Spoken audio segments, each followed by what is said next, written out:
Hello guys, this is your friend and we are back with a new fanfic.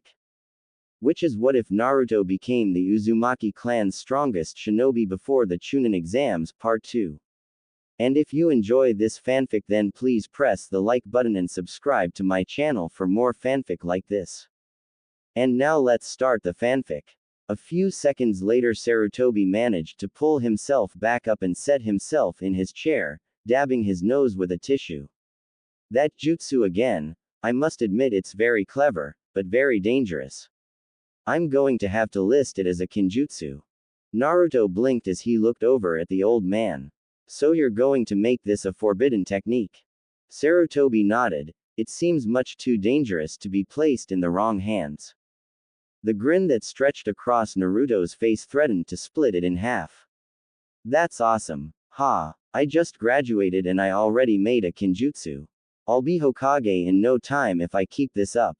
Who kicks? That's right, Naruto kicks. Sarutobi looked at Naruto with an expression somewhere between amusement and exasperation as the blonde did a victory dance. Naruto, he watched as the blonde completely ignored him and continued dancing. Naruto. His voice was a little louder, hoping it would catch the blonde's attention. When it didn't work he shouted, Naruto. What is it Oji-san? Naruto asked as he stopped his victory dance. You need to calm down, you're a shinobi remember? Reminded Sarutobi. Naruto rubbed the back of his neck as a sheepish grin crossed his face. Right, sorry. Sarutobi sighed, I swear sometimes. The old Hokage was interrupted as the door opened and a little kid rushed in with wooden shuriken in his hand. Now I've got you old man. The child yelled. After I defeat you I'll become Hokage. Naruto blinked as he watched the kid run. He was wearing a head cap and a blue scarf that was several feet too long for him. If he keeps running like that he's going to trip. As if on cue the young boy's feet got caught up in his scarf and he tripped, landing flat on his face. Oh wow. The boy yelped as he put his hands on his face and rolled back and forth along the floor. Oh boy, Sarutobi thought as he sighed. If it's not one thing, it's another. The old Hokage pulled his Hokage hat down over his face in emberment. Naruto merely stared at the kid, wondering how the hell he could actually be dumb enough to wear a scarf that was so large. At the same time a man wearing dark plain clothes and sungles appeared in the doorway, panting a bit. Gah, dang, did someone set up a trap to trip me? The kid shouted as he sat up, holding his head. Honorable grandson, are you all right? The man wearing the sungles asked. And pardon my observations but there are no traps here, the surface is completely flat. The man said as he regained his composure, pushing his sungles up on his nose in what Naruto thought was a snooty gesture. Naruto just continued to look on at the scene, one eye twitching. Kami, I don't think even I'm that clumsy. The boy got up from the floor and looked around, noticing Naruto staring at him. At the same time the man with the sungles spotted Naruto as well. It's him. The Kyuubi brat. He's the worst kind of troublemaker around. The man thought as he sneered at Naruto. Naruto however did not notice the man's sneer of disgust as the boy stomped up to him and pointed. It was you wasn't it? You're the one who tripped me. He accused angrily, pointing a finger at him. Naruto's first reaction was to smack the kid, but he took a calm breath. It would not do for a ninja to hit a civilian. Slowly and deliberately Naruto reached out and grabbed the boy's scarf, flinging it back and forth in front of the child's face. This, Naruto said in a slow voice as if talking to someone who was retarded. Is what you tripped over. Seriously, if you're going to wear something like this, get one in a smaller size so your clumsy feet can't trip over it. No, no, no, no. The boy shouted as he stomped his feet on the ground. You did it. I know you did. Just admit it you coward. That was enough for Naruto. No one called him a coward. Standing up Naruto lifted the boy off the ground by the scruff of his shirt. Now you listen here you damn brat. Naruto shouted through gritted teeth. I'm not a liar and I'm not a coward. You should be more careful when you're speaking to a shinobi, or someone might just end up putting you in your place. Uzumaki. Take your hands off of him this instant. The Sungles man shouted. He is the honorable grandson of our leader Sandaime Hokage-sama. Naruto paused as he turned to the man in the Sungles, thinking about what he said before turning to the kid in his grip. Huh, so this brat's related to the Hokage Ojisan. Naruto thought since the Sungles man did not have any reason to lie to him. That's right, the boy thought with a smirk. He's just like the rest, stopping from doing something as soon as he learns who I am. Feeling confident that nothing would happen to him now, the young boy took this opportunity to gloat. What's the matter, tough guy? I thought you were gonna teach me a lesson. Afraid because the Sandaime Hokage is my Ojisan. Despite being held up in the air, the young child puffed out his chest. Naruto's eyes twitched several times. I don't care if he's your Obaa-chan. Naruto yelled as he dropped the boy on the floor and smashed a fist onto the top of his head. Konohamaru, who had tried to get up from being dropped, fell back to the floor as Naruto smashed a fist on his head. This guy's different, thought Konohamaru as he hit the ground again. The man wearing the Sungles looked scandalous. He just altered the honorable grandson. Sarutobi merely sighed and shook his head. What a mess, he muttered. Damn brat, Naruto grumbled. He looked up at Sarutobi. I'll be heading Ojisan, I need to clear my head. Naruto walked out of the room grumbling about stupid brats, needing to learn their place. The Sungles man whirled on his leader. Hokage-sama, how could you let that? He stopped as soon as he noticed his leader's harsh gaze. That delinquent do something like that to your grandson. He must be punished. Punished? Sarutobi questioned, raising an eyebrow. For what exactly? It's not like he did any permanent damage, Ebisu. And Konohamaru did deserve that for questioning and insulting Naruto-kun the way he did. The old Hokage sighed. Now then, if you could take care of this. He gestured over to Konohamaru, who was sitting back up with a groan. Honorable grandson, are you alright? Ebisu asked, helping the boy to his feet. Hey, where'd that guy go? Konohamaru asked, looking around. He had to find him.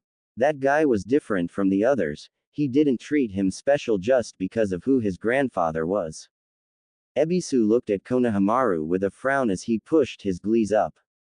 Now you must listen to me, honorable grandson. You must not associate yourself with juvenile delinquents like that, nor should you attempt to draw him into a conflict even if he does deserve it. Ebisu lectured the boy. He is far beneath you, so you must not stoop to his level. As your distinguished Jonin sensei, I am never wrong about these things, which means I am always right. Ebisu smirked to himself as he turned to look at the village through the open balcony on the left side of the room. I'm above the more mundane trainers, so you must heed my every word. Your goal is to become the next Hokage, and I can teach you the best way to go about it. Indeed, stick with me and you will gain the shortcut to becoming Godime Hokage. You understand, don't you, honorable grandson? Ebisu asked as he turned around, only to find himself talking to thin air. Where did he go now? Ebisu wailed. I believe he followed Naruto, but I have no idea where they're headed. Sarutobi offered up in a calm and casual tone as he lit his pipe. What? Ebisu shouted in shock and consternation. This is a disaster. Ebisu ran out of the room and down the hall. How did Konohamaru-kun turn out to be like that? The old Hokage had to wonder, sighing a bit as he took a puff of his pipe. He's quite determined. That was his 10th sneak attack today alone. He thought to himself as he blew out a few smoke rings. Although if he hangs around Naruto he might learn a thing or two. He paused in his thoughts and grimaced. At least so long as Naruto doesn't teach him anything tricky. The image of a blonde woman quickly sprang to mind before he banished it. Sighing, Sarutobi looked down at the paperwork he had gotten from Naruto and began to read it over. Naruto sighed to himself as he walked down the street, the confrontation with the little boy already placed in the back of his mind. As he wandered around the village, the blonde tried to figure out what he should do. Today was supposed to be his rest day, so he wasn't going to be doing any training. However, because he had told himself that he would no longer do any pranks. He didn't really have anything else to do. Maybe I can go visit Tenten, Naruto thought. He had not really spoken to her much, but she had treated him like a normal person, unlike most of the people in this village. Though she may be out of the village or with her team. I could just go and look at some of the equipment since I need to buy some more kunai and explosive notes. Naruto made a silent curse to Anko for making him waste so much equipment on those damn monsters in the Forest of Death. Then he sighed. Of course it would only be looking since I don't have as much money right now, and what I do have I need to save for my housing bills. Naruto's thoughts trailed off as he noticed a cloth that was near the fence that was designed to blend in with it, except that it was dirtier than the rest of the fence. And being held sideways. And there were a pair of hands holding it up on either side, and a pair of feet sticking out of the bottom and a small tuft of hair sticking out of the top. He can't seriously think that's going to work on me, does he? Naruto thought with a sweat drop. Sighing, he went over to the camouflaged child and grabbed the cloth, pulling it down. I take it you want something, seeing as you're following me? Naruto asked in a bored tone. He really didn't feel like dealing with this brat right now. I'm impressed that you saw through my disguise. Your reputation is well earned. Konohamaru said with a large smile as he pointed at Naruto. So that settles it. I'll be your apprentice and you'll be my trainer. Naruto blinked. What? He asked slowly, as if not understanding. Yeah, you gotta teach me that Waroke no Jutsu thing you used to beat Ojisan. Konohamaru shouted as he bounced on the balls of his feet. Hey, hold on. Who said anything about me teaching you? Asked Naruto. What the hell was with this brat? Thinking he would just up and teach someone he did not even know. Come on. Please. Please, please, please say yes, boss. Konohamaru begged. What, boss? Naruto asked, tilting his head in a quizzical expression. Yeah, that's right. You're the boss. Boss, boss, boss. Konohamaru shouted as he jumped up and down. Naruto looked up at the sky as he scratched the bottom of his chin. Well, he was getting bored and had been trying to find something to do. Well, I suppose I can give you some pointers, but it will only be for today. Naruto said, looking at the overactive child pointedly. What? Konohamaru cried out, looking ready to complain. Why only today? Because tomorrow I have genin orientation, so I won't have any free time after that. Naruto said with a smirk as he pointed to the headband on his head. Or did you not notice the headband? Konohamaru looked at the headband and his eyes widened. Sugoi. That's so cool. I suppose it is. Naruto took a step back at the boy's enthusiasm. Anyways, let's head over to one of the parks. Naruto smirked as he jumped up onto the roof of one of the buildings. It was one of his more recent accomplishments, being able to jump that high by using his chakra. But it did a good job of making Konohamaru get all starry-eyed. I hope you can keep up. Naruto shouted and began to jump to another building. Konohamaru, who did not have the chakra control for that, had to travel on the ground. Naruto always made sure to stay in the boy's sight as he hopped across the rooftops, making sure that the boy had to make a concerted effort to follow him. He made sure to circle the parks at once or twice before heading over there. By the time they had reached the park, Konohamaru was stumbling and falling over as he panted for breath. He fell down onto the ground as he looked up at Naruto, who was sitting on a tree branch a few feet above him. What was that for? Konohamaru asked as he tried to regain his breath. Naruto frowned at how tired the boy was. Are you in the academy? He asked. Konohamaru looked indignant, or as indignant as an exhausted 8-year-old could look. He stood up only to fall back down. Of course I am. What are you doing sitting on the ground like that? Interrupted Naruto. Stand up. Konohamaru glared at him. I'm tired from you making me run all over the place. Naruto shrugged. That wouldn't even constitute for my morning runs. If something as mildly strenuous as that made you tired, then you're obviously not training your body enough. Man, this is weird. The blonde thought. I wonder if this is what Iruka-sensei felt like when he gave me a lecture. He had to admit that, while it felt odd, it was also satisfying to actually be able to teach someone else. Maybe there really was a point to all of those boring lectures Iruka-sensei gave. Anyways, Naruto shook his head of thoughts on Iruka. Since you're so exhausted, it's obvious that your chakra reserves are too small to do anything more than the basic jutsu. So I think we'll start with. Hey, Konohamaru shouted with an angry expression on his face. I am not small. Naruto face-palmed as he listened to the little kid. Please Kami, tell me this is not how I sounded to Iruka-sensei and Oji-san. If it is, I swear I'll never be such a brat again. I said your chakra. Chakra. Naruto pronounced the word chakra extra slowly. I made no comment on your height. I am merely saying that your chakra reserves are a tad on the small side. This means you'll have to work on getting your reserves up to snuff. I'll write down a few exercises I found in a book and give them to you to practice on your own. Naruto paused for a moment. Though if your reserves are smaller, then you should have better control. Tell me, how good is your chakra control? He asked. Well, I don't really know much about that, Konohamaru admitted.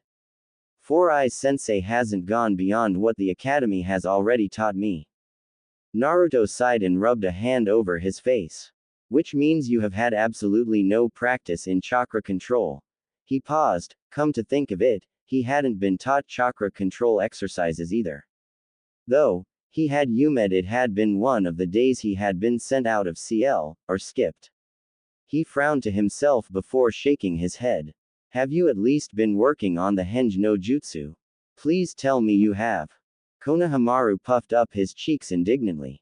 Of course I have. Alright, no need to get defensive. Naruto held up his hands in a defensive gesture as he jumped off the tree branch. So show me what you can do. I need to see how far along you are, before we can start doing anything. What should I transform into? Asked Konohamaru, scratching the back of his head. Naruto shrugged. Anyone, it doesn't matter so long as I can see where you're at. After that I'll show you some material I have to create your own version of the Warroke no Jutsu. The thing about the Warroke no Jutsu is it requires an innate understanding of the female body, or at least it does now. Naruto thought with a snort and a light blush. He had read 1 or 2 books on anatomy, and one of them was on female anatomy as well as a book on the reproduction system. Plus all that time he had spent with Anko this past week had pretty much guaranteed that he would know what certain female parts looked like. Naruto shook his head to clear. Alright, let's see what you can do. You got it, boss. Konohamaru shouted as he did the hand seal for the jutsu. Quote, Henge no Jutsu. Ebisu scowled as he looked out across the village from the roof he was standing on. He had been searching the village for the better part of an hour and it was getting on his nerves. Where is that filthy delinquent? What could he be doing to the honorable grandson? It could only be something truly evil. Ebisu thought viciously as he clenched his hands into fists as he scanned the streets. I am an elite Jonin. As one in a long line of senseis that have shaped and guided potential candidates to the illustrious position of Hokage, I cannot allow such a disaster to occur on my watch. I'll crush any insect that clings to my student, even if it is a Jinchuriki. Without a second thought he began hopping across the roofs, searching for any sign of the blonde brat or his wayward student. Naruto sighed as he dropped some change into a vending machine to get himself some soda.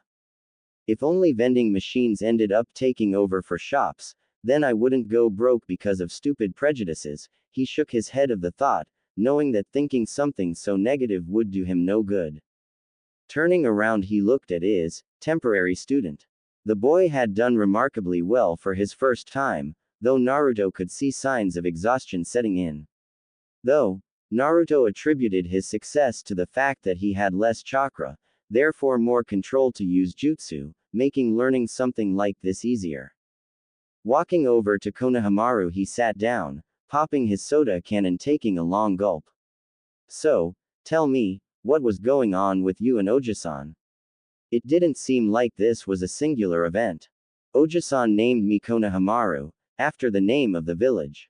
He said it would bring me luck. Konohamaru murmured. Naruto nodded to himself as he listened. You'd think that it would be easy to remember. But no one, not a single person in the whole village ever calls me by my name. It's because when they look at me, they don't see me, they see the honorable grandson of the Sandaime Hokage. Naruto raised an eyebrow as Konohamaru kicked a rock. They don't see who I am, just who I'm related to. It's like I'm invisible, hidden behind Oji-san's shadow, and I'm so sick of it, that's why I'm going to become Hokage now. So people will know who I really am. This kid has the reverse problem of me. Naruto thought incredulously. He's still basically ignored, but it's more of ignoring who he is, rather than his existence. The kid reminded him a lot of himself, how he used to be before the Mizuki incident. Not that something like this would make Naruto give the kid any sympathy. If anything, Konohamaru needed and kicking. Naruto snorted. You think it's that easy? Konohamaru looked up at Naruto. If you could become Hokage so easily, then everyone would try to be Hokage.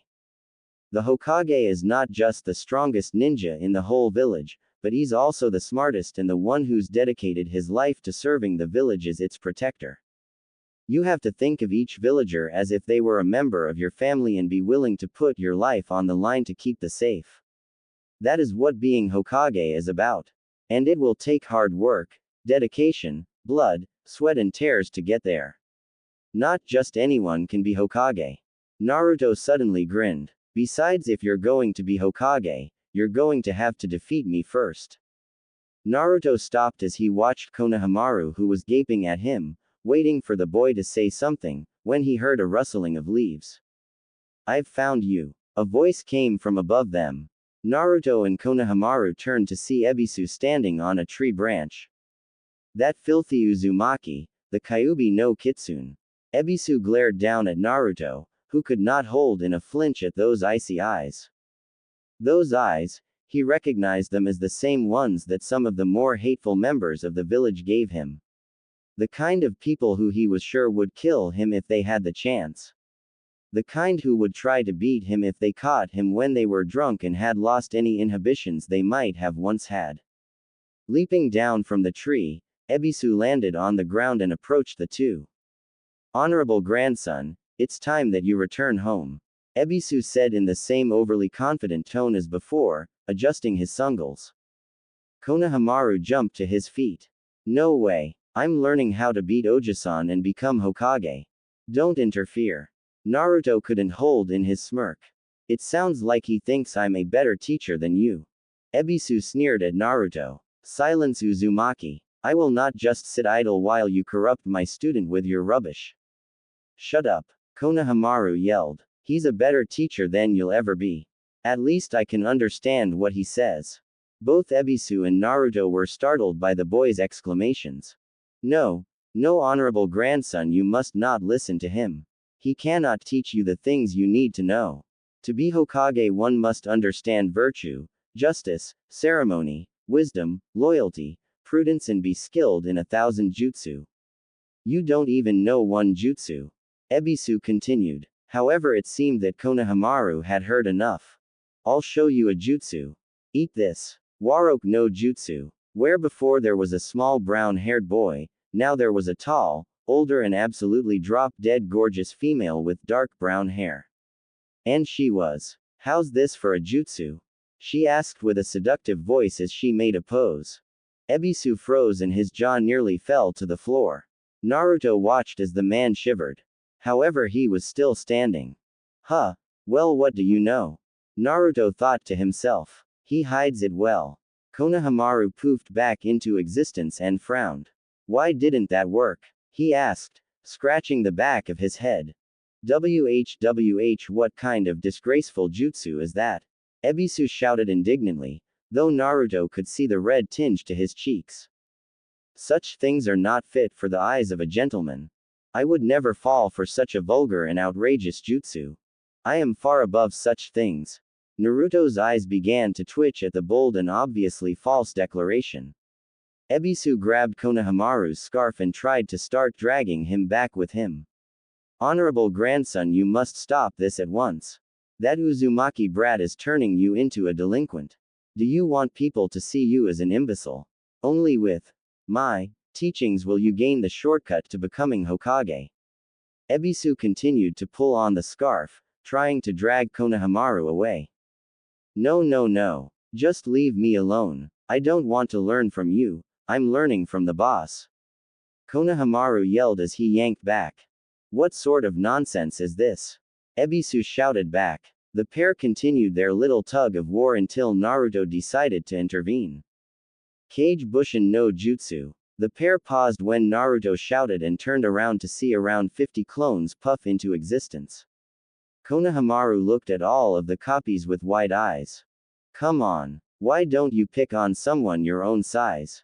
One of the clones shouted. Oh wait, I guess you were doing that. Another clone said. Well, maybe you can pick on someone bigger than you. Another spoke up. Ebisu sneered at the clones as he let go of Konohamaru, and walked into the group of Narutos. I'm not impressed. I am a Jonin, an elite ninja. Not some lightweight like Mizuki. Ebisu pushed up his glees and gave an arrogant smirk. Yes, I heard of your run-in with Mizuki. And for someone who was pushed away by their own sensei, you have no right to lecture me, upstart. Now, watch closely, honorable grandson, and see how a real ninja fights. Konohamaru looked back and forth between Ebisu and the group of Narutos, not sure what to do, but praying that Naruto could win. Sarutobi sat down in his spying room. Iruka had visited him a little while ago and they had just finished a discussion about Naruto, and he was now watching the events on his spy orb. Naruto may have been fortunate against Mizuki, but this is most likely out of his league. Sarutobi frowned as he put his pipe in his mouth. Ebisu better be smart enough not to hurt him too badly, especially in front of Konohamaru-kun. And I think I'll need to talk to him about his attitude problem. Ebisu stood in the middle of the formation of Naruto's with a smirk in place. This kid didn't honestly think that a technique like this would be enough to beat him, and elite, did he? Well, he asked with a sneer and wry tone. All the Narutos grinned before putting their hands up in a hand seal. Waroke number jutsu. All 50-something clones shouted, surrounding the area in smoke. When the smoke dissipated, Ebisu was altered by 50 very hot and very blonde girls, all of whom began grabbing at him. They began pressing and rubbing themselves against the now shock-still Jonin while whispered seductively into his ear, but all of their words were lost as the feeling of their legs and other parts pressing against the Jonin became too much. Ebisu shuddered, before being thrown out of the group of girls by the geyser that was his nose, shooting blood as he flew into the air. Naruto grinned as he saw the now completely unresponsive Jonin twitching on the ground a few feet away. A puff of smoke later, and all the clones dispelled. Turning to his shorter companion, Naruto grinned. And that is what I like to call harem no jutsu, harem jutsu. Sugoi. Konohamaru shouted, pumping a fist in the air. Sarutobi watched the events that transpired with a shocked look. Naruto seems to have gained quite the dangerous skill. Sarutobi thought. Combining his Waroke no Jutsu with the Kage Bushin no Jutsu is a dangerous combination. I don't know if even I could survive that. He reached out and grabbed a tissue, dabbing away at his now bloody nose. Naruto looked at the still twitching Ebisu, satisfied that he wasn't going to be getting up any time soon. The blonde walked back over to Konohamaru. Aw man, I couldn't even get 4-Eye Sensei to fall for the jutsu. I want to be Hokage so badly, but I keep messing up. Why can't I do it? Konohamaru grabbed at his hair in indignation. Because becoming Hokage isn't easy, Naruto said. You want to be at the top right now, to be Hokage as soon as possible so people will see you for you. I know how you feel. Until recent circumstances I was the same way. But the fact is being Hokage is a long and hard road. You can't just become Hokage because you want to. It takes dedication, skill, hard work. You have to be willing to bleed, and cry, and sweat in order to be the strongest shinobi you can. You have to train both mind and body. But most importantly, you have to be willing to risk your life for the sake of this village and its people. And also, Naruto looked at Konohamaru with a serious expression, causing the younger male to gulp. You have to remember the most important truth about how to become Hokage. Oh yeah, Konohamaru shouted as he puffed out his chest. What truth is that? That there are no shortcuts to becoming Hokage. Naruto said, his eyes taking on a fierce and determined look. By trying to take the easy path, you limit yourself, you weaken yourself, because you weren't willing to take the harder road. Weren't willing to train until you dropped, or work until you felt all of your muscles straining against each other. No ninja in this village would respect a Hokage who took the easy way out of everything. Sometimes Hokages have to make hard choices and deal with the consequences of those choices. It takes a kind of commitment that very few people have, and those who don't have it need to get out of the way for those who do. Naruto stared at Konohamaru, the boy a little red in the face and looked like his eyes were on the brink of turning into swirls. He was trying to come to terms with all of the information he had just received and felt completely overwhelmed. However, one of the things Naruto had said rang through his mind.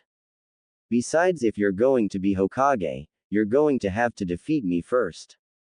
Konohamaru turned away from Naruto and stuck his nose up. Who do you think you are? Lecturing me like that? Naruto smirked a bit at Konohamaru's reaction. That's it. I won't be your apprentice any longer. From now on we're rivals. Got it. Naruto just gave the kid a grin. Well, that's cool. This was a one-time deal anyway, because I'm getting ignited to my Jonin sensei tomorrow. However, Naruto's grin widened, stretching the whisker marks and making him look like a fox. I accept your challenge to be my rival. But keep this in mind, you're going to have a lot of catching up to do if you want to be at my level. You're going to have to train hard if you want to even think of competing against me for the title of Hokage. Naruto looked at the sun and sighed, he had just wasted a whole day training a kid. Well, it was fun and I was resting today anyway. Naruto thought with a chuckle. It was nice being able to act like nothing more than an overly wise kid and show off to someone else, something that he knew he probably would not get to do again. Well, I'm off. But don't for 1 second think you can just slack off. You never know when we might meet again, and I find out that you've been slacking. Naruto trailed off with the implied threat causing Konohamaru to gulp. Alright then, I'll see you later, Konohamaru. Konohamaru felt his eyes widen as Naruto turned around and tossed a wave over his shoulder. Sarutobi smiled as he leaned back in his chair and watched Konohamaru give a salute to the leaving Naruto.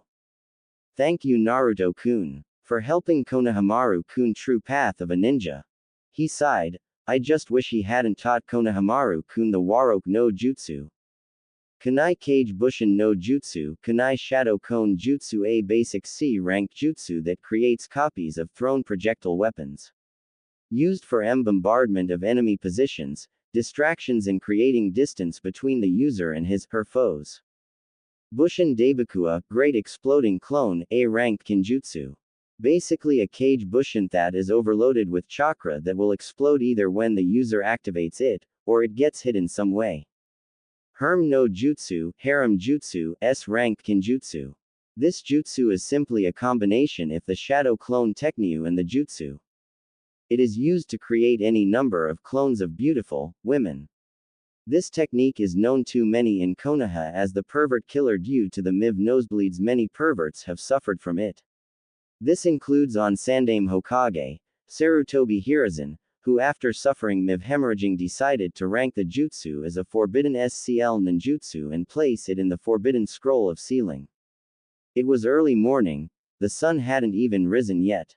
But one Uzumaki Naruto was already up and about, getting ready for his first day as a ninja.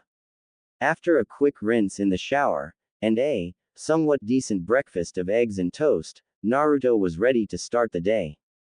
He looked himself over in the mirror, checking his clothing and equipment to make sure everything looked good. He wanted every one of his CL mates, former CL mates he reminded himself, to leave with a good impression of him. He looked at his bow staff attached to his back, angling over his shoulder slightly for easy access. Nodding to himself, the blonde genin left and began making his way towards the academy. He had decided to walk to the academy instead of roof hopping, even though he had come to enjoy the activity. There were not any people out at this time, being so early that the sun was just beginning to rise, so Naruto did not have to suffer through any glares this morning, and since it was so early he could afford to take his time. However, as Naruto turned around a corner, he stopped when he noticed a small section of the fence that was dirtier than the others. And sideways. And had a pair of feet sticking out of the bottom, a pair of hands on either side, and a tuft of hair sticking out at the top. Naruto sighed and shook his head. Seriously, you think he would have learned yesterday? Naruto thought as he started walking forward again. Just as he ped the sheet, Naruto pulled out 4 kunai, tossing each one into a corner of the sheet, pinning his rival to the fence. Gak. Hey, what the, let me go. Get me out of here, came the muffled response from inside of the cloth. Naruto grinned as he walked up and rapped his knuckles against Konohamaru's helmeted head, making the currently complaining kid quiet down. So can I help you, Konohamaru? He asked, amusement leaking from his voice. Ha, you saw through my disguise again. That's why I respect you as my rival. Konohamaru tried to get out of the restraining cloth by slipping through the sides, but the kunai had stretched the sheet enough so that they were too tight to slip through and in too deep to pull out from his position. Now can you let me out? Naruto grinned as he grabbed the kunai and pulled them out, letting the covering drop to the ground. So, I take it there's something you want from me? The blonde asked. I challenge you, Konohamaru shouted as he pointed at Naruto. Naruto laughed at the kid. Sorry, but I can't. Remember, I have to head over to the academy today to get ignited my Jonin sensei. Oh yeah, Konohamaru said, his eyes getting stars in them. Man, that's so cool. I wish I was a ninja. Well, just make sure you work hard and don't slack off. Naruto looked up at the sky and saw the sun had risen. He would have to hurry now if he wanted to get to the academy before the glares started coming his way. Anyways, I need to head over to the academy or I'll be late. See ya. Naruto tossed the energetic kid a wave as he ran off. Naruto ended up getting to the academy a tad later than he had expected due to the interruption. However, it was still early enough that he doubted anyone else was there. Making his way to his homeroom, Naruto walked up to the door, opening just as Iruka was about to walk out.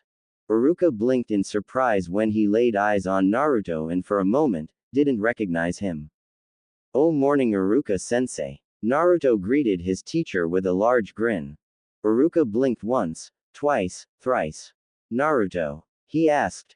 Getting a nod in response, the scarred Chunin Academy teacher looked his former student up and down, taking notice of the rather large cloak covering the blonde's frame. You look different. Iruka smirked a bit. You actually look like a real shinobi now.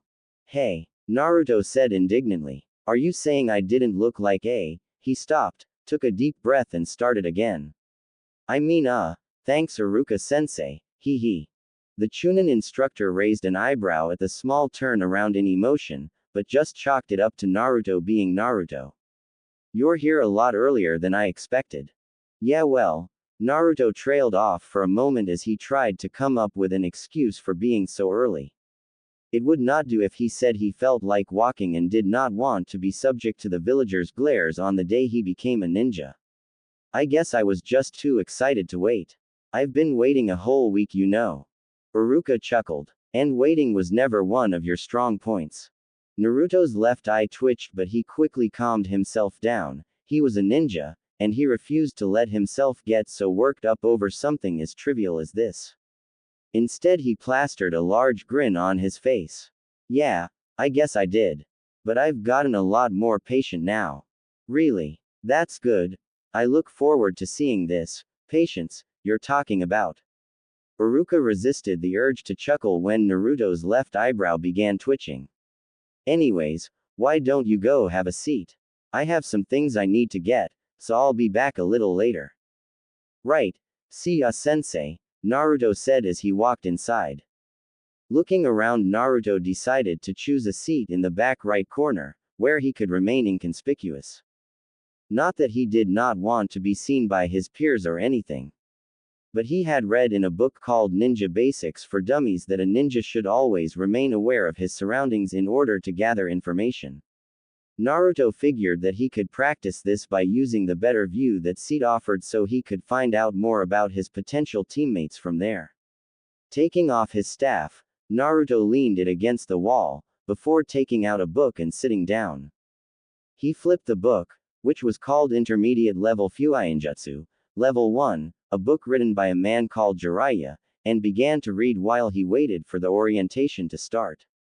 Slowly but surely people trickled in, giving him a curious glance, but because his head was buried in his book, no one really knew it was him and just wrote him off. Naruto flipped another page in his book as he continued reading, this chapter being about seals that affected the body, namely training seals. The gravity and resistance seals sound pretty useful. I bet they would work better than my weight bands, since they affect the body as a whole, rather than just one specific spot. Naruto frowned as he read one particular note about the gravity seals. It seems they affect height if used at a young age, so I guess that's out. Still, the resistance seals sound useful. While the weights will increase my strength, the resistance seals are specifically designed to help boost speed. He sighed, however, when he noticed that there was no example of a resistance or gravity seals, and that this chapter was only talking about what seals can do to affect the body. Naruto continued reading as more and more students came into the CL, ignoring most of the conversation around him as he read. However, he paused when he felt and heard an odd rumbling sound that increased in volume as time went on. It sounded almost like a stampede. He turned his head just in time to see two familiar girls burst through the door. Yamanaka Ino, a girl with long blonde hair done up in a ponytail and bangs on the right side of her face. She had a purple sleeveless shirt, purple arm warmers, and a purple skirt with cuts on the side and bandages covering her legs from mid-thigh, which moved down into a pair of blue shinobi sandals. Ino was a member of the famed Yamanaka clan, which was made famous during the Third Great Shinobi War due to Ino's father Inoichi, who had been a member of the Ino Shika Cho trio. A team that had used phenomenal teamwork to defeat enemies and opponents far tougher than they were, making them one of the more feared people during the war. The Yamanaka clan was also well known for their jutsu that allowed them to invade the minds of their opponents, making them wonderful interrogation experts. Despite the fact that Ino came a powerful clan, she was just like all of the other girls in CL. More concerned with being her hair and dieting to be twig-like thin in order to impress the resident emo Sasuke. The second girl to appear within the doorway was Haruno Sakura. Both held up their hands as soon as they entered the room. I win. They both yelled at the same time, causing a few people, Naruto included, to sweat drop. Ha! Beat that forehead girl. My foot was in the door first. Ino shouted with a smirk. What are you talking about, Ino pig? Sakura asked with a sneer. My foot was at least a quarter of an inch in the door before yours. Were they always this loud? Naruto wondered to himself. He watched as the two walked up to Sasuke, who had taken his usual spot at the front of the room in the right side next to the window. Sasuke-kun, would you like to sit by me today? Sakura asked as she walked up to Sasuke with a smile that she hoped was cute. Naruto sighed as Sasuke ignored the girl like she did not even exist. I wish she would look at me like that. He shook his head. He had not actually thought about the girl who he had a crush on this past week. What? With all the time he had been spending with Anko. Anko's more attractive anyways, so is Tenten. Naruto blinked for a moment as he set his book down. Where had that come from? He shook his head and was just about to start reading when Ino decided to make her displeasure of letting Sakura sit next to Sasuke known. You can't sit next to Sasuke-kun, because I'm going to sit next to Sasuke-kun. Ino screamed, before turning to said raven-haired boy. Right, Sasuke-kun. Once again the Uchiha ignored her. Ha! Sasuke-kun doesn't want to sit next to you, Ino pig. Sakura yelled. I'm the only one he wants to sit next to. Naruto sighed as he put the book down, finding it impossible to concentrate with all the noise they were making. He had never really paid much attention to it before, but for whatever reason the amount of noise they were generating was starting to bother him. Of course he had also never tried to read before, so maybe it was just that they were distracting him from his book. Standing up, the blonde made his way over to the two bickering girls. Excuse me, he said, getting their attention, as well as that of the rest of the CL who, after noticing his whisker marks, stared at him in shock. But you do both realize that there are two available seats next to him. Naruto pointed at the seat on Sasuke's right, away from the aisle. So neither of you has to actually fight for a seat. Naruto looked at everyone as they stared at him, surprise and recognition in their eyes. He would have smirked but held the urge in. It would not be cool if he gave them the impression that he enjoyed seeing the surprise on their faces. Naruto, Sakura asked as she noticed his whisker marks. It quickly changed to a sneer of disgust as she decided to berate him. What are you doing here? In case you didn't notice, this is only for people who graduated, ed, not for failures like you. As the CL laughed at Sakura's words, Naruto frowned. He had expected this, to be honest, but had kind of been hoping that with his new look it would change her opinion of him. Guess not. He sighed lightly, before deciding that he didn't want to put up with her abusive words right now, especially since for whatever reason they hurt more. If you had used those two eyes stuck in your orbital sockets to look up, you would see that I have a headband. Naruto pointed to his head where Iruka's headband sat. So I have graduated, thank you very much, perhaps you're not as smart as I thought. Naruto walked off and moved back up to his seat, leaving a stunned crowd behind. Did he really just insult me? Asked Sakura as she tried to comprehend what had just happened. That had never happened before. Naruto would always ask her out, and she would always hit him because it made her feel better about herself. Sakura felt an odd sense of emptiness as she wondered if Naruto had decided that he didn't like her.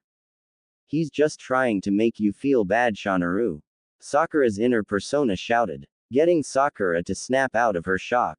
You're right. I bet Naruto Baka's trying to make me feel bad for him, so I ask him out on a date. Well, it's not going to work. Sakura sat on Sasuke's right as her and Ino once again began to fight over said Uchiha. As the rest of the CL got back to what they were doing, one girl kept her eyes on Naruto. I had thought that Naruto-kun had failed. Hinata looked at Naruto, who had gone back to his reading with a blush. I'm glad he didn't. In the special spying room located within the Hokage Tower, Sarutobi and 9 Jonin were gathered around the crystal orb. These Jonin were the ones who had been ignored as the Jonin senseis for the newly graduated genin. Though only 3 would end up getting that position. Well, that was slightly unexpected.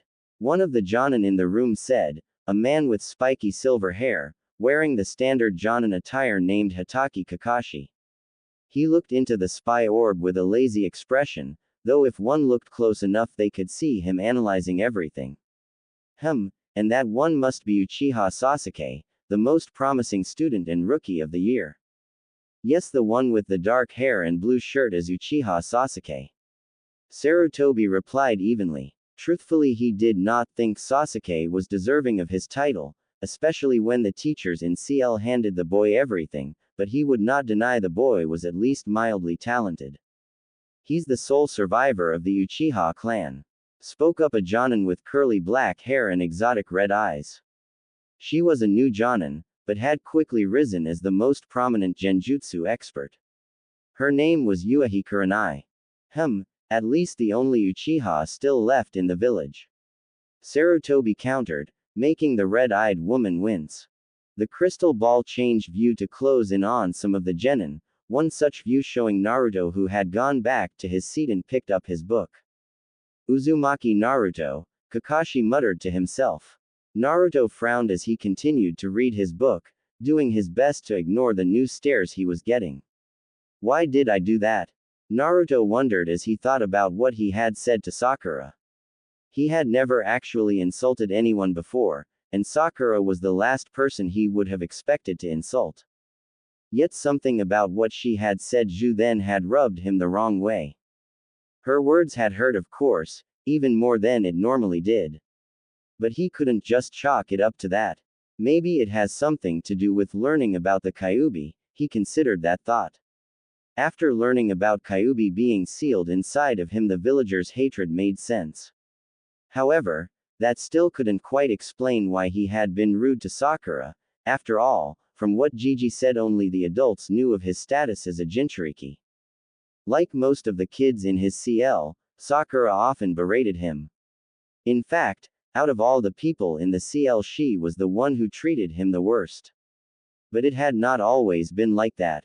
The first time he had met her, she had been getting picked on by some bullies due to her large forehead, and Naruto had seen it and chased them off. After that, she had spent the day with him. It had been his first and only time he had gotten to spend with someone his own age, and the first time he had really had any fun in his childhood. Sakura had even promised to be his best friend during their time together. However, when her mom had seen them together, she took Sakura away and told her to never go near the blonde again. Sakura had followed her mother's advice, and Naruto had not seen her after that until he entered the academy. When he did see her again, the blonde had been ecstatic at seeing his first friend. However, she had either not remembered him, or had become heavily influenced by her mom, because the first thing she had done when he had tried to say hi was to hit him and tell him to leave her alone. That had of course not stopped him from trying to get his friend back. He had tried again and again to no effect.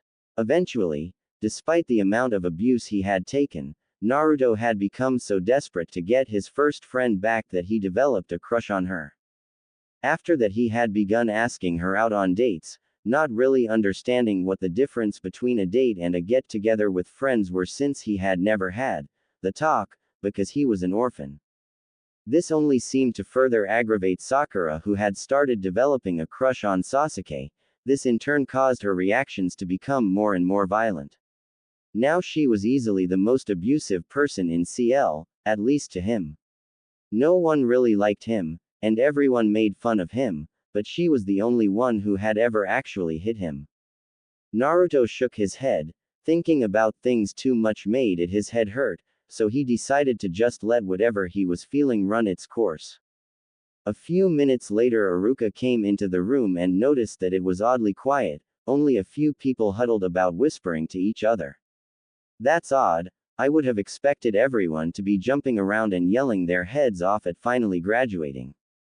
Deciding not to think about, Iruka coughed to get the attention of the newly graduated CL on him as he began his speech.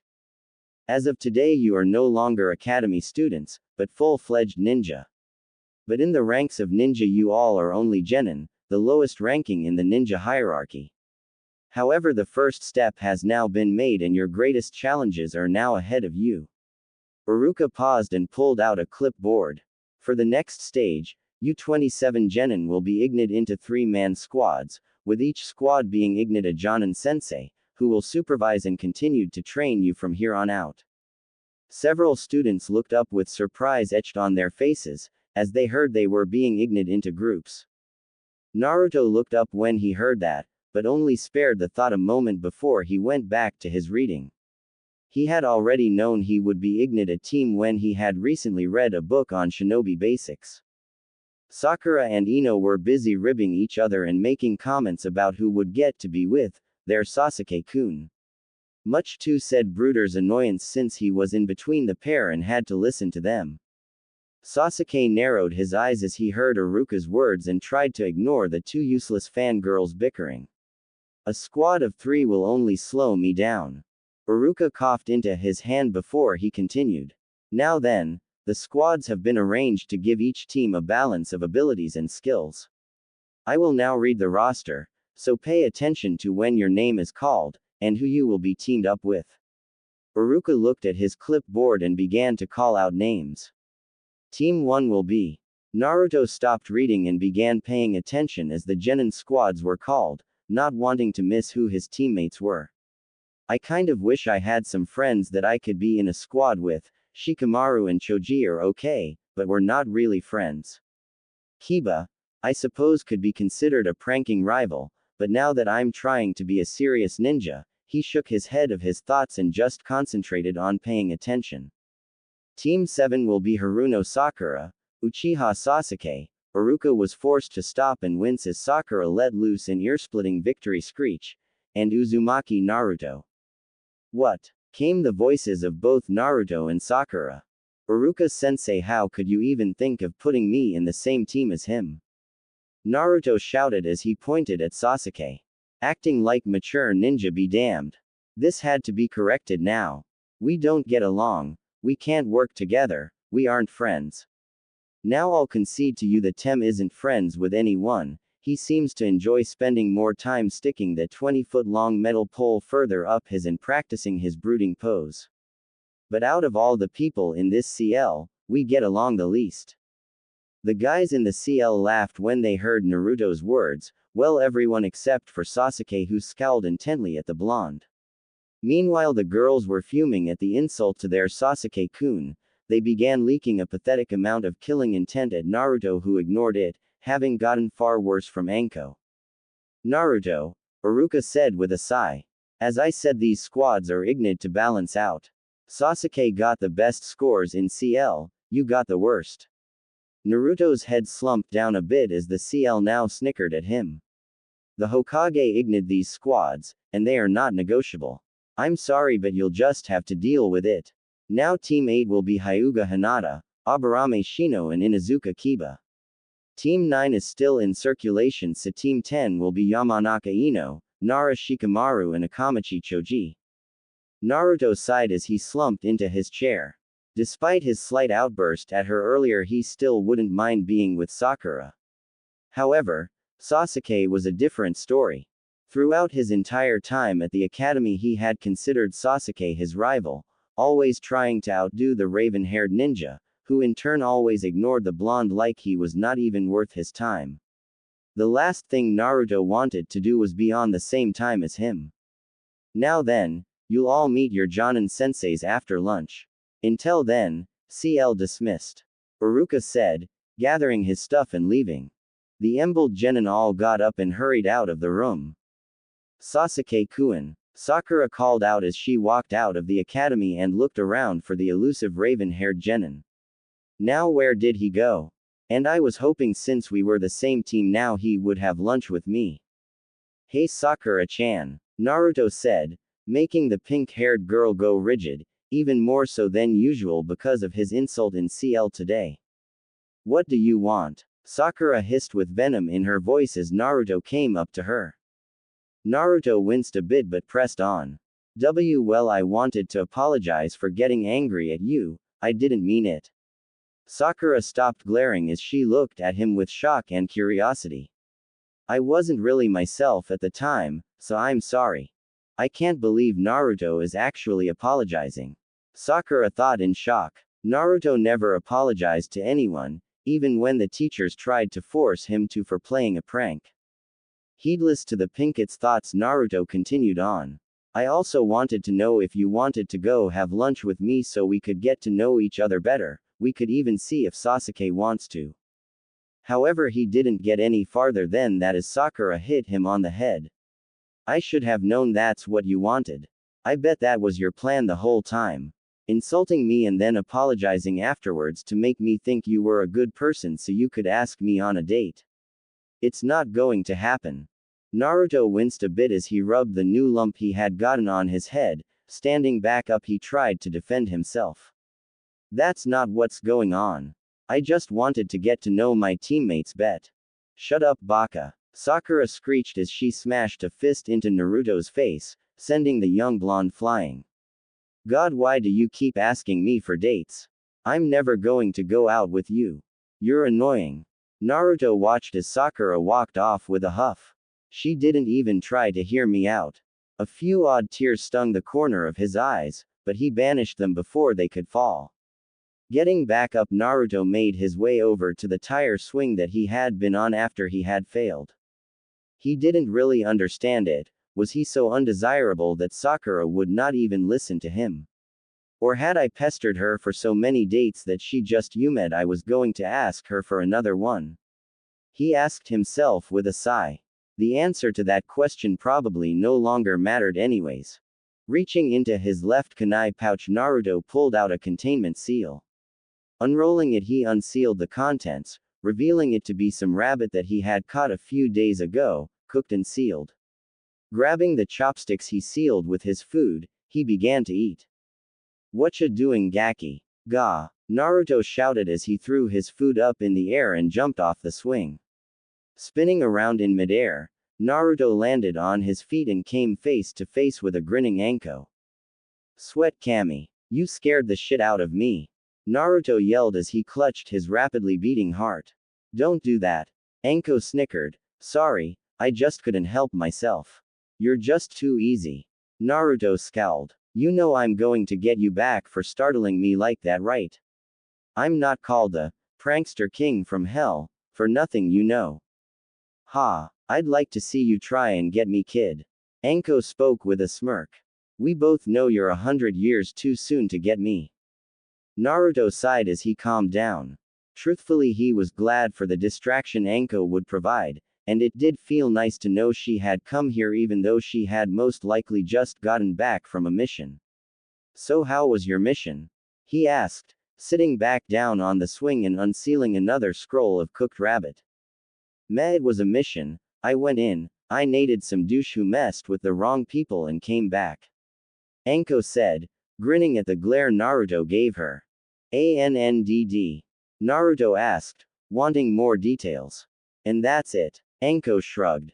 Naruto just sighed. Anko rarely ever talked about the things she did.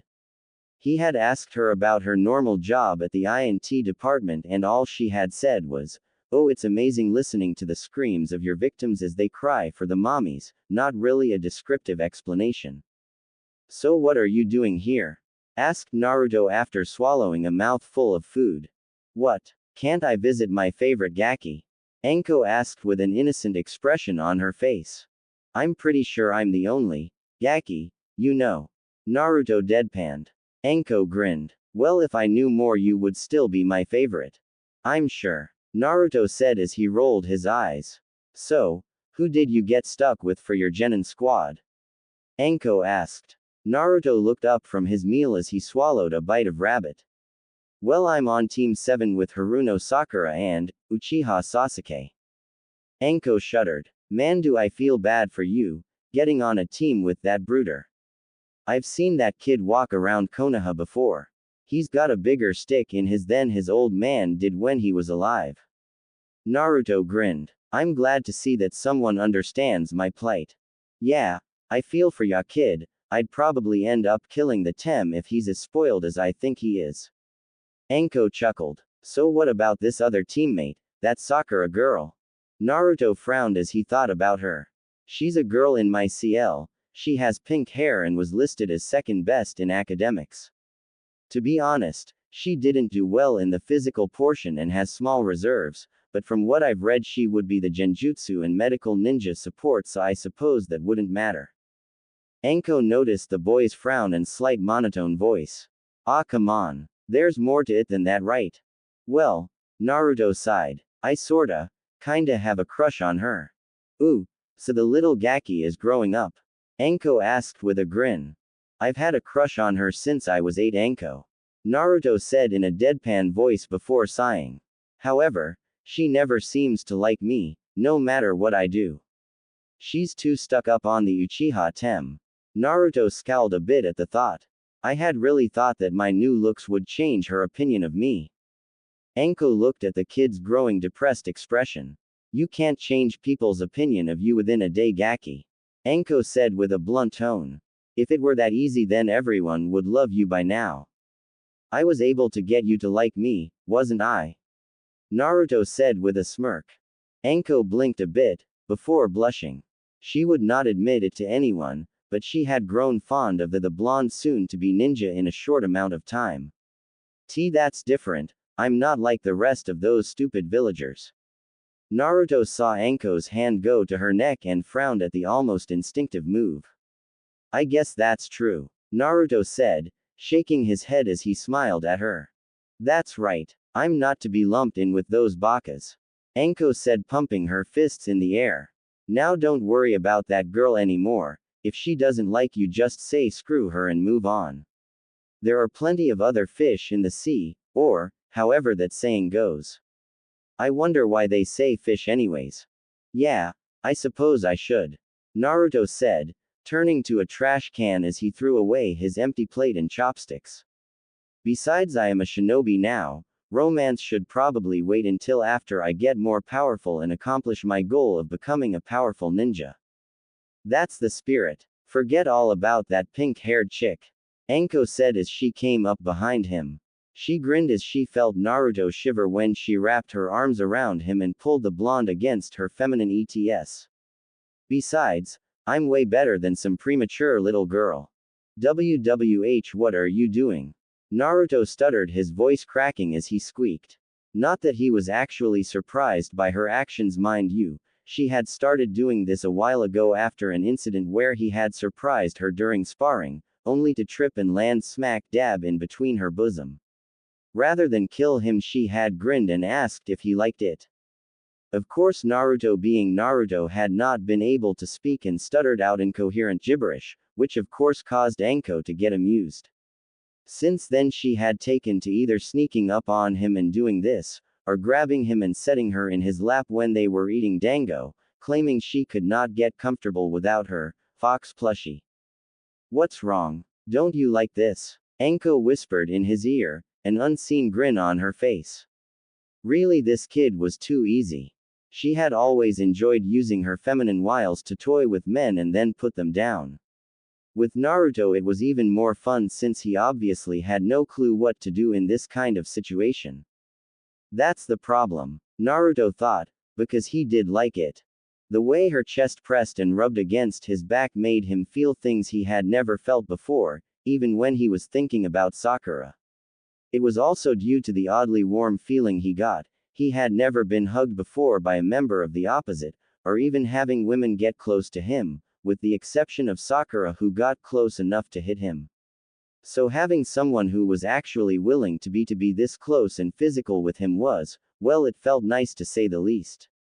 That is to say, Naruto tried to get out something, but like the last time she had done this, all that came out was gibberish. Ha ha ha ha. Anko started laughing as she let go Naruto go. Gaki, you are far too easy to fluster. You better hope some enemy kunoichi from another village doesn't try to seduce you or you'd be in deep shit. Naruto scowled as he watched Anko clutching her stomach and trying to get her breath back. However, he could not give her any retort, finding it impossible to come up with anything suitable to say due to his scattered brain. Anko's laughing calmed down to an occasional snicker. So who's your Jonin sensei? She asked at last. Naruto fought down his blush and re-established a mental link with his mind as Anko brought about an abrupt change of topic. However, he shrugged. Her ability to randomly switch subjects easily enough, he had gotten used to it over the past week. I think his name was Kakashi. Hitaki Kakashi? Anko asked before snorting. I suppose I shouldn't be surprised. He had always had a soft spot for that spoiled Uchiha brat, given his own past relations with that clan. So you know about my sensei? Naruto tilted his head in curiosity. Know about him? Anko scoffed. Gaki, everyone knows who your sensei is. He is one of the best ninja in the village, known as Sharingan no Kakashi, or the copycat ninja. Only a few of our Jonin can rival him in power. Naruto looked at Anko before a grin formed on his face. So what else can you tell me about my sensei? Where the hell is our sensei? Naruto sighed to himself as he flipped another page of his book, trying to ignore Sakura's rather loud exclamations. Not that he could quite blame her. He was infinitely less patient than she was. If it wasn't for his book, he would probably go mad. Calm down, Sakura, Naruto said, deciding to not add the affectionate chan suffix at the end, something that neither of his teammates seemed to notice. Kakashi is always 3 hours late to anything barring an A rank or higher mission. or a direct order from the Hokage? Both of his teammates turned to him. How do you know that, Dobi? Asked Sasuke, for once curious about what the blonde idiot had to say. Naruto smiled lightly as he remembered his enlightening conversation with Anko just a few minutes before. A little birdie told me. He replied, flipping another page of his book. He and Anko had agreed not to let anyone know she had given him the information on their sensei, agreeing that it would be much more fun to let them suffer and stew in their ignorance. Both Sasuke and Sakura waited to see if he would elaborate. When Naruto didn't, Sasuke scoffed and turned away, while Sakura went back to what she had been doing, switching between pacing and staring dreamily at Sasuke. Several minutes later, exactly 3 hours after all the other genin had left, a man with silver hair entered the room and looked at them. Team 7, he asked in a bored tone. Naruto almost snickered as he saw the man's lazy half-dropped eye and slumped posture. It seemed that Anko's estimate of the man was right on the dot. That's right. Who's asking, Cyclops? Kakashi ignored the blonde's statement as he continued studying the group. How should I put this? My first impression of this group. He paused for a moment to build up suspense. You're all boring and I think I hate you. Sakura's face faltered. While Sasuke's left eyebrow gained a twitch, Naruto just looked at the man and snickered. Meet me on the roof. Kakashi disappeared in a puff of smoke. Was that a Sunshin? Naruto asked himself, having seen Anko perform a technique similar, except it used leaves instead of smoke. I'll have to see if she can teach me that later. Naruto, Sasuke and Sakura walked up the stairs and onto the roof, seeing their Jonin-sensei sitting on the rail. The three sat on the steps below him with Sakura in the middle, Sasuke on the left and Naruto on the right.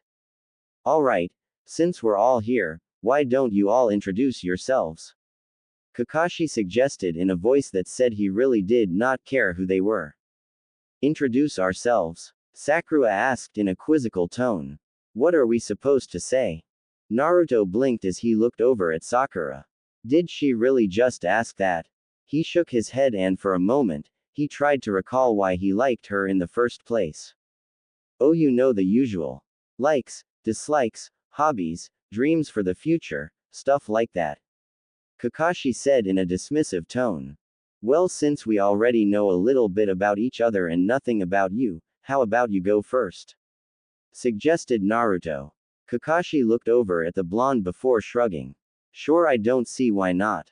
Let's see. My name is Hatake Kakashi. My likes, I don't feel like telling you that. Dislikes, are none of your business. Dreams for the future, well, I have lots of hobbies. Dear Kami-sama, Anko really was on the book with this guy. Naruto thought before grinning as an interesting idea took hold. This would be fun. Your name is Hatake Kakashi, your likes are reading your porn, called Ika Ika Paradise. Dislikes are anything or anyone that tries to take you away from your porn. Hobbies are reading your porn in broad daylight in public places. And your dreams for the future are to star in one of the Ika Ika books and an Ika Ika movie if one ever comes out. Naruto said with a smirk as he watched the other three. Sasuke looked over at him before going back to brooding. However, he seemed to have developed a nasty eye twitch. Sakura was looking red as she stared between Naruto and her sensei, though, whether from anger at him, their sensei, or emberment because of the information just given, Naruto didn't know. And Kakashi was looking at him with narrowed eyes. How do you know all of that? Kakashi asked in a serious tone. Naruto just smiled. A little birdie told me. Everyone stared at him with a mixture of confusion and incredulity. None of that stuff is common knowledge. Kakashi thought to himself before blinking. Well, some of that stuff is common knowledge. He corrected. After all, he did often walk down public access ways reading his precious Ika Ika. However, some of that other stuff is only be known by a handful of people. That means Naruto knows one of my Oshiates and somehow convinced them to part with that information. But who? And how did he convince them? The Jonin shook his head, and decided he would figure this out later. Well, since you were kind enough to talk about me, why don't you go first, Goldilocks? Naruto raised an eyebrow at the man as if to say, is that the best you can do? Well, alright then. My name is Uzumaki Naruto. I like ramen, training, and a little birdie. Naruto smiled as he saw Kakashi's visible eye twitch. He was really going to have to thank Anko for telling him about this guy. I dislike arrogant fools who can't tell the difference between a kunai and the scroll it's sealed into. Naruto scowled. The other two genin just looked at him oddly, but Kakashi's brow furrowed. I had been told that he knew of his tenant. It seems he's taken a disliking of people who can't see past their hatred. Kakashi resisted a sigh. I hope this doesn't become a problem. As well as the 3 minutes it takes to cook ramen. My hobbies include training and, well, that's it for now, I guess. Naruto rubbed the back of his head sheepishly. And my dream is, he thought about it for a moment. He still wanted to become Hokage, but there was also something else he wanted even more. It was the original reason he had wanted to become Hokage. I have 2 dreams for the future. The first is to earn recognition and respect from the people of this village by becoming the most powerful shinobi in the world. The second is to become the greatest Hokage the world has ever known. While his 2 teammates scoffed at him, Kakashi analyzed the boy in surprise. Interesting, he doesn't seem anything like what the reports say he is. I was expecting him to be loud and obnoxious, screaming at the top of his lungs about wanting to be Hokage. Hell, I was expecting some kind of prank when I came here. The boy was definitely becoming something of a surprise, which was not quite what Kakashi wanted, having learned to dislike surprises. Either the academy teachers had a biased opinion of him and put it in their report, quite possible given that most people have an irrational hatred of him. Or the incident with Mizuki affected him more than we thought. Kakashi put his thoughts on the back burner for now as he pointed to Sakura. Alright you, Pinky, you're next. Sakura scowled at being called Pinky but answered anyways. My name Haruno Sakura. What I mean the person I like is, she looked over at Sasuke and blushed. My hobbies are, she looked over at Sasuke, blushed and giggled. And my dream for the future, she looked over at Sasuke, blushed, squealed and got a slight nosebleed. Kakashi and Naruto both sweat dropped, Sasuke was too busy brooding to sweat drop. This is great, I've got a perverted fangirl. Kakashi sighed to himself. Is there anything you don't like? He asked. Naruto baka. Sakura screeched. Naruto winced at the volume of her voice before sighing as he realized that kind of answer was to be expected. What else is new? He mumbled under his breath. Alright then, Kakashi picked out his ear with his pinky finger. You, the broody one, you're next. Sasuke scowled but otherwise did not rise to his sensei's remarks. My name is Uchiha Sasuke. I don't particularly like anything, and I dislike too many things to name. What I have is not a dream, because I will make it a reality. I'm going to restore my clan, and kill a certain someone. As Sasuke finished his speech, the people around him had varying reaction. Oh man, Sasuke-kun is so cool. Sakura squealed in delight. Cha, he's so hot. Inner Sakura let her opinion be known. So he wants to kill someone, Naruto thought to himself. I wonder if it has something to do with the person who killed his clan. It's just as I thought. Kakashi sighed. He had figured that this was how Sasuke would be. I can only hope he'll eventually turn away from this path. Good, he said out loud, keeping his lazy expression and not letting a hint of his thoughts betray him. You've all got your own opinions and you're all unique. He nodded to himself. Now tomorrow we will have our first mission as a team. What kind of mission? Asked Naruto, eager to finally prove he could be a great ninja. Are we going to be fighting some missing ninja? Or maybe we'll have to protect a princess? Come on sensei, don't leave us hanging. Calm down Naruto. Kakashi spoke in a lazy voice. When the blonde finally stilled he spoke again. Our task will involve just the 4 of us. A survival exercise. Kakashi looked over at the different reactions, most of it was surprise. However, Naruto had narrowed his eyes as he looked at Kakashi with a thoughtful frown. Now that surprised Kakashi. A survival exercise? Sakura questioned. But we already took those back in the academy. This isn't going to be some simple exercise. This is nothing like your training at the academy. Kakashi stated with a smirk, not that his soon-to-be students could see it. Or not, it all depends on if they pee the test. Naruto's frown deepened, there was something going on here. Then what kind of training is it? Kakashi began to chuckle, causing the three students to give him odd looks ranging from confusion to consternation. Hey, that was a normal question, sensei, what's so funny? Asked Sakura. Well, if I told you, you'd chicken out. Kakashi said, laughing some more. Naruto glared at the man fiercely. Just try us. Oh, don't worry, Naruto, I will. Kakashi laughed, before shifting his personality to be more serious. Of the 27 graduates that made it this far, only 9 will actually be accepted as genin. The other 18 will be weeded out and sent back to the academy. In other words, this is a make it or break it P-fail test, with the chances of ping being at least 66%. Sakura's eyes widened in shock as she began to worry about what her sensei was saying, wondering whether or not she would be able to pee and still remain with her Sasuke-kun. Said Uchiha, on the other hand, looked irate at having to do another test, especially with 2 other people who would only slow him down. Naruto, however, was in thought, I've never heard of this test before. Maybe I can ask Anko to shed some light on this new development. But we already graduated, Sakura shouted. That's not fair. Then what was that test we took at the academy all about? Oh, that, Kakashi shrugged dismissively. That was simply to weed out the hopeless cases. The ones that pee that test are the ones who have the potential to become genin. I'm the one who gets to decide whether you 3 pee or fail. Be at training ground 7 at 5 a.m.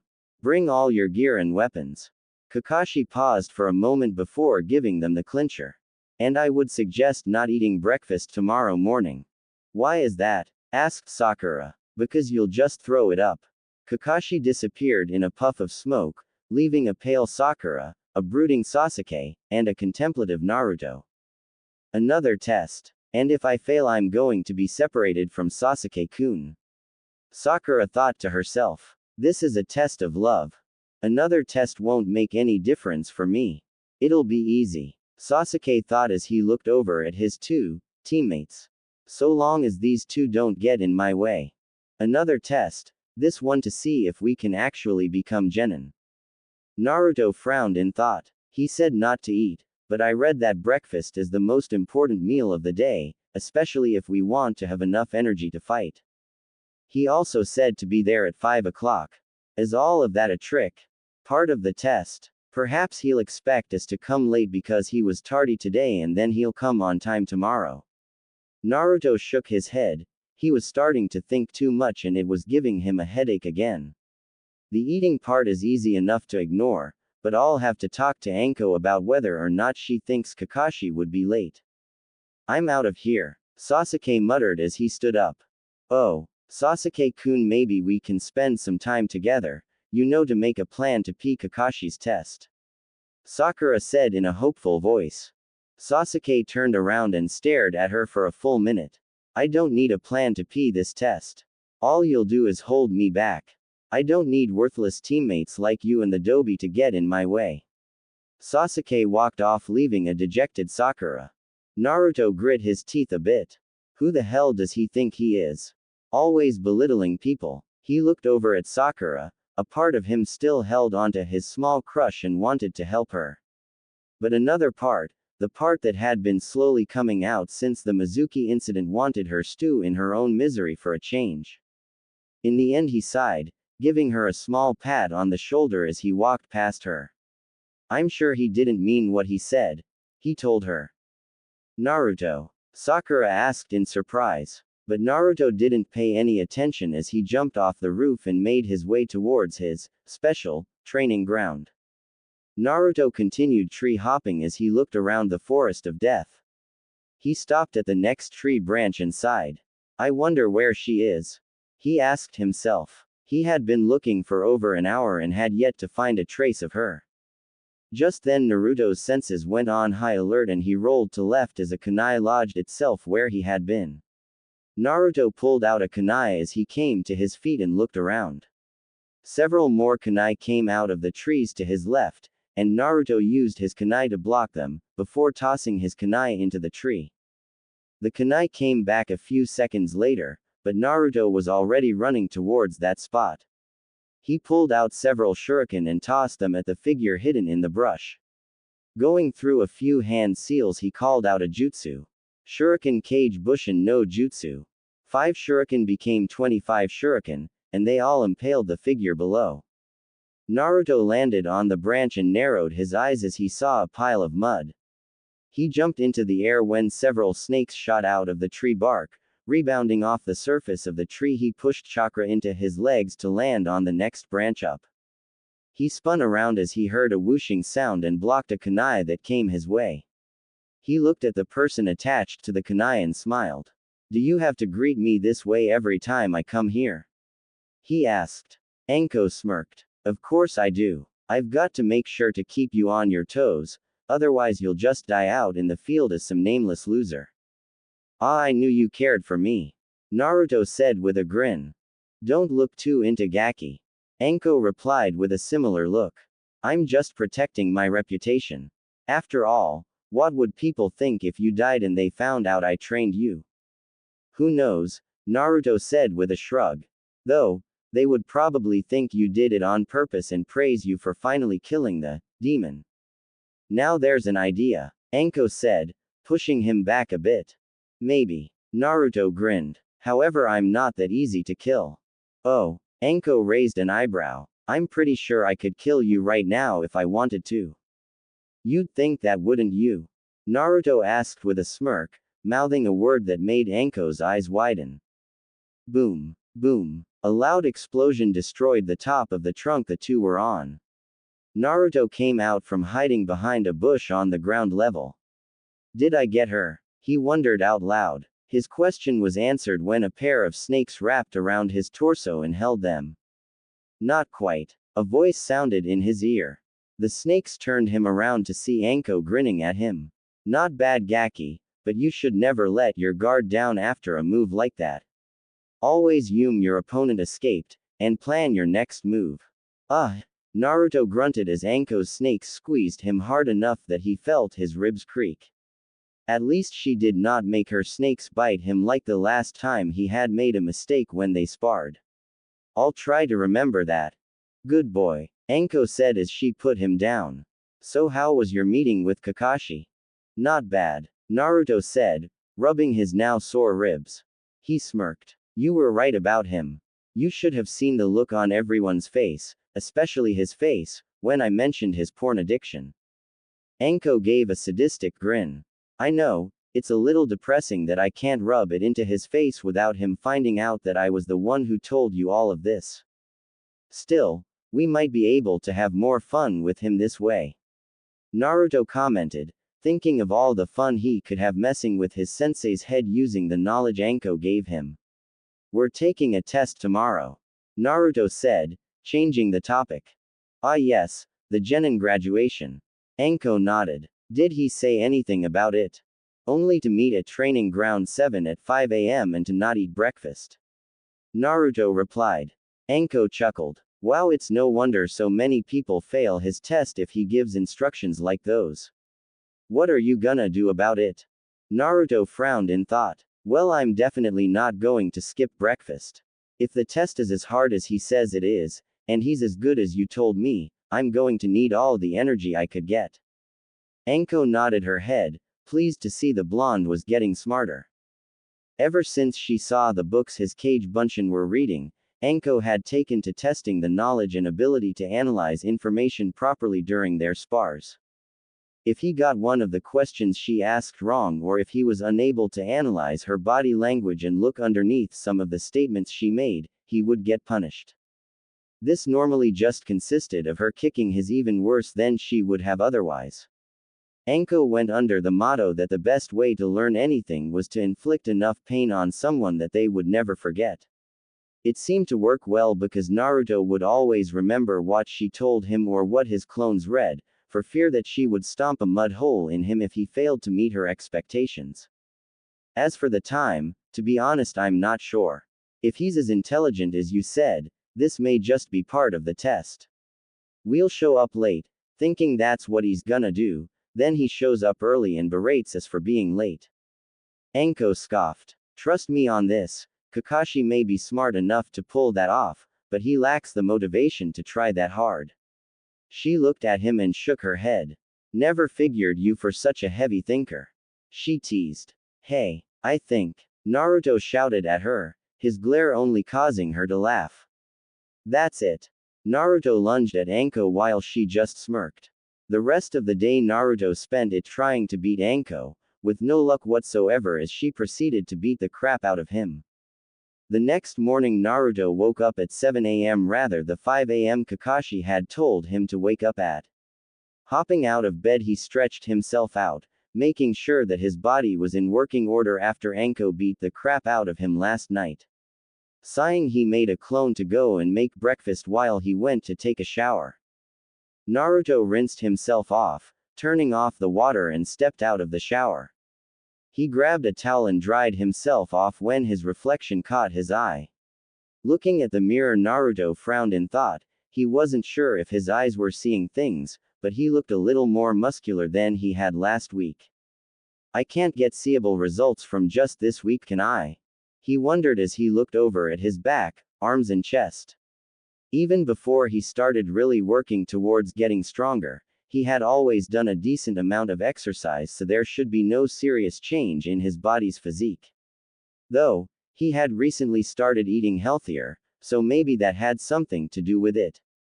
That and maybe the Kyuubi had some hand in fixing his body now that it had the necessary nutrients to actually increase his physical growth. What Naruto did not know was that it was in fact the Kyuubi's yokai that was increasing his growth rate.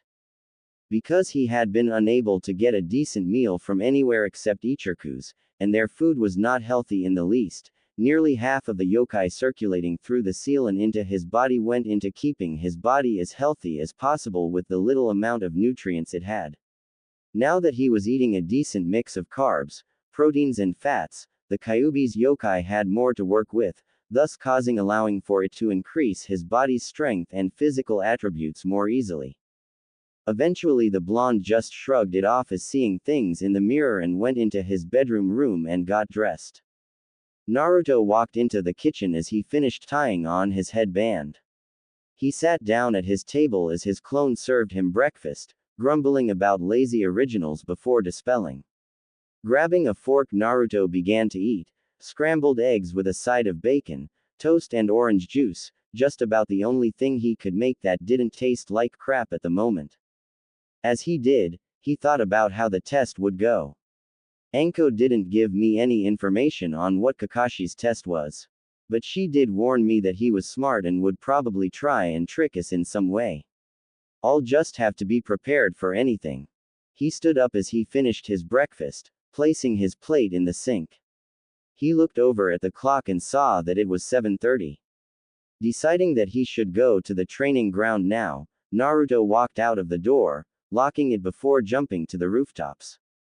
He arrived at training ground 7 to see his two teammates already there. Sasuke was leaning against a tree, his face etched in a scowl as he did his usual brooding. Sakura was sitting a little distance away from Sasuke, looking like she wanted to talk to the raven-haired boy, but was not sure what to say. Morning, you two. Naruto greeted, causing the two other genin to turn their heads. Naruto baka, why are you so late? Sakura yelled as she stood up, glaring at him. Naruto blinked and tilted his head to the side. I'm not late. Sakura's left eye twitched. Not late. You. Sakura. Naruto said, holding up a hand, stopping the girl from talking. Do you see our sensei anywhere? The girl blinked in confusion, wondering what that had to do with anything. No. Sakura said slowly before she scowled. But what has that got to do with you being late? Naruto sighed. And they called him the dead last. Our sensei is not here, therefore I am not late. Remember what I told you yesterday. Kakashi is always 3 hours late to everything barring a rank and above missions or direct orders from the Hokage. That means we technically still have at least 15 minutes before he shows up. Now, if our sensei is not here, how can I be late? Well, Sakura looked at him for a moment, unsure of herself. It didn't last as she scowled at him for making her look bad in front of her Sasuke-kun, but she did not reply as she sat back down. Naruto sighed in relief as he went over to one of the trees, sitting against it as he pulled out his book on Fuinjutsu. Opening it up, he smiled as he began reading. The subject itself was easily one of the most interesting and fascinating studies he had started to read, his clones had ever read. And for some odd reason, reading about seals relaxed him. The art of Fuinjutsu, he had read, had a total of 3 levels. The first was that of a novice. This was the lowest level of a Fuinjutsu user, and the one he himself was currently at. During this level, the most important things for an aspiring Fuinjutsu user was how to write kanji well. The importance of having perfect handwriting could not be underestimated in this art. Naruto had learned the hard way that one wrong brush stroke could have explosive results. After one was able to get perfect kanji, they were to work on increasing the speed of their strokes by creating basic seals like containment scrolls and a few others that the beginner's book gave examples of. The second level was that of a journeyman. At this level, a Fuinjutsu user must work on increasing his or her repertoire of seals. This was done by people making long journeys across the world and copying all of the seals they found along the way. Hence the title journeyman. Most people never progressed past this level because they simply lacked the motivation to make long journeys simply to collect seals. At this level, Fuinjutsu users would also begin modifying basic seals and working on creating some of their own. The third and final level was that of a seal master. This was the level that very few ever reached. Naruto only knew of 2 people who had reached this level before. Jiraiya of the Sannin, who wrote the very book he was reading, and Namikaze Minato, the man who sealed the Kyuubi inside of him. At this level, the Fuinjutsu user dedicate themselves to the creation of original and highly complex seals. Naruto had read that the masters of old were so talented that they had been able to create the summoning contracts for the many summoning animal clans that ninja use today. And Naruto had read that the Yondaime had been able to create a jutsu that allowed him to teleport from place to place in an instant through the use of seals. Naruto was absolutely giddy at the prospect of what seals could do once he reached the level of a master. Unlike nin and genjutsu, which was inflexible due to the fact that they had to use hand seals, sealing had no limits on what it could accomplish. Anything was possible so long as one found the correct formula of seals and brush strokes. The only limit was the user's imagination himself. It was because of this and his interest in the subject that Naruto had taken to reading these books himself, rather than have his clones read them. For a few minutes no one spoke. However, Sasuke took some time out of his brooding to spot Naruto reading. "What are you reading, Dobi?" Sasuke asked, curiosity at what could possibly interest the Dobi into reading, and scoffing at the thought of the blonde loser actually being able to read. Hearing her crush's words, Sakura looked over to see Naruto reading as well and scoffed, thinking he was trying to impress her. Naruto looked up from his book, blinking for a moment before he shrugged and went back to reading. "It's a book on Fuinjutsu." Sasuke waited for Naruto to elaborate. When the blonde didn't, he scowled. "And what do you mean, en?" asked Naruto, flipping a page in his book. "It's a book on sealing, beginner's level 2. Not much more to it than that." Sasuke scoffed. "Like you could ever understand something as complicated as sealing." "Yeah, that's right. Only Sasuke-kun can understand something as complicated as that. Stop trying to impress me, baka." Sakura berated Naruto, hoping that it would put her in Sasuke's favor. Naruto growled a bit at the insults, but took a deep breath to keep himself from attacking his soon-to-be teammates. He was already expecting something like this to happen, so it was not as hard to remain calm as it would have otherwise. Feeling calm again, he looked over at Sasuke and smirked. "Now there's no need to be jealous, Tem. Go back to your brooding. Sasuke scowled but didn't say anything as he went back to plotting the many ways he would kill Itachi, aka brooding. Naruto baka. Don't talk to Sasuke-kun like that. Sakura yelled, shaking her fists at him menacingly. Naruto grunted a bit but did not reply. He was beginning to realize that with these two, there was no way for him to win. I guess I just have to prove I'm better than I used to be through my actions. He determined. That's fine by me. I was always more an action kind of guy anyway. A few minutes later there was a poof of smoke near the 3 training logs, and Kakashi appeared within. Good morning everyone. You're late, Sakura yelled, pointing at the man, and causing all 3 males to wince. Sorry I got lost on the road of life. Kakashi replied in an uncaring manner. Sakura turned red and was about to reply when Naruto beat her to it. I know what you mean. Naruto said, putting his book away and grinning at his scarecrow-like sensei. That damn road has so many twists and turns, it reminds me of a roller coaster. Kakashi gave Naruto an eye smile. Well, I'm glad to see someone understands me. Both Sakura and Sasuke twitched. Kakashi ignored them as he reached into his pouch, pulling out a clock which he set on the training post in the middle. Reaching back into his pouch he pulled out 2 bells, which he attached to his pants and then pulled out 2 bento boxes. Now then, I am sure you're all wondering about your test. Kakashi paused for a moment as he gave them an eye smile. The test is simple. You have to get these 2 bells from me. Those who don't get a bell will be sent back to the academy for remedial training. This statement was accompanied by 3 different reactions. Sasuke narrowed his eyes and grit his teeth, determined to get a bell. Sakura paled a bit, her confidence wavering. Naruto, however, frowned in thought as he felt something off with that statement, like he was missing something. But sensei, there are only 2 bells. Sakura shouted.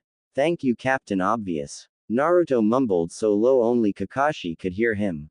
The blonde had gone home last night and thought long and hard on his crush for Sakura. Why he had it in the first place, and why he continued to chase after her when all she ever did was hit him. He had determined that he was going to do his best to get rid of his crush, and felt that the first step was to note her flaws, rather than see why he thought she was perfect. He chalked her ability to state the obvious as one of her flaws. Kakashi shrugged. Then I guess that means at least one of you will fail. Oh, and whoever doesn't get a bell will also be tied to one of these posts and will be forced to watch as the others eat their meals in front of you. 2 stomachs gurgled at that announcement, both Sakura and Sasuke now realizing why he told them not to eat. Naruto looked at the other 2 with a smile. Naruto, Kakashi said with a frown beneath his mask. I thought I told you not to eat. The other 2 genin looked at him and glared. Naruto just shrugged. Actually, you said, I suggest you don't eat. Naruto said, putting quotation marks in the air. So I figured you weren't ordering us not to eat, and considering if I didn't eat I wouldn't have the energy to fight you, I thought it would be better if I followed my own advice. Who is this kid? Kakashi asked himself, narrowing his eyes. He's absolutely nothing like the reports said. This is getting ridiculous. Someone in the staff had to have messed up because there is no way he could have changed in such a short amount of time, is there?